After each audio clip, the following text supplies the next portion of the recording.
İlgeri bir ayaldı, bir kızdı. Ata-enesi biröөгө kүйөөгө берип бериптир. Өзү жактырып жүргөн башка бирөөсү бар экен. Анан эмне кылышын билбей барыптыр. Барса, күйөө көп жакпаптыр өзүнө. Атасы айткан.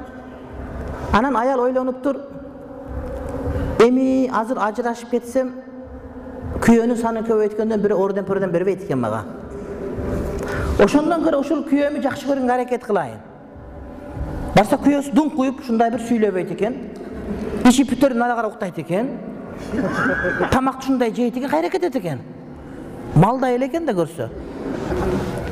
Жаман болуптур.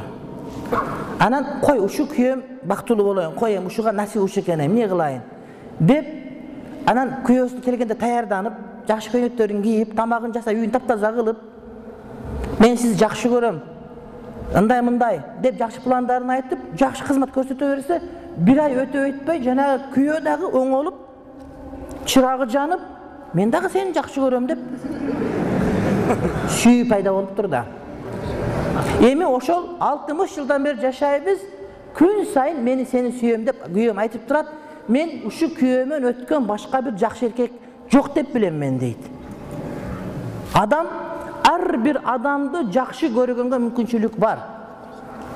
Апалар айран айтат, билесиңер, айран. Bir чака сүткө bir кашык айран кошот. Ысык кылып ороп койсоң, эртең менен bir чака сүттүн бардыгы bir чака айранга айланат. Ошондой уютку ар бир адамда бар, урматтуу бир тууганым. Эркекте да, аялдагы. Өзүңүн аялың, өзүңүн күйөөңдүн жакшы бир сыпатын таап туруп, ошону ысык кылып ороп койсоң, уйуйт ошо. Ана адамдын бардыгы жакшы айланып кетет. Эркек дагы, аял дагы бактылуу болгонго аракет кылыш керек. Пас кетиш керек. Токтоп калганды билиш керек. Токтоп калганды билсең, жакшы көргөнгө аракет кылсаң жакшы болот. Мен кээ бир адамдарды жаман көрөм. Адамдарды. Мечит журналисттерден, башкалардан, кээде молдолордон, молдо эместерден, саясатчылардан жаман көрүп каласың да, жаман акмак адамдар көп. Илажы болсо салам айткың келбейт, дасторконго бир отургуң келбейт.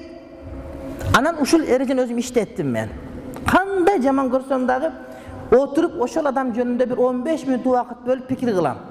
Тону карап отуруп, аны карап, буну карап отуруп, жакшы бир жерин таап, ошол жакшы жерин кайрага эстеп отуруп, ошол адамды өзүмө жакшы көрдүрүп, азыр ошол адамдар менин мамилем жакшы болуп кетти.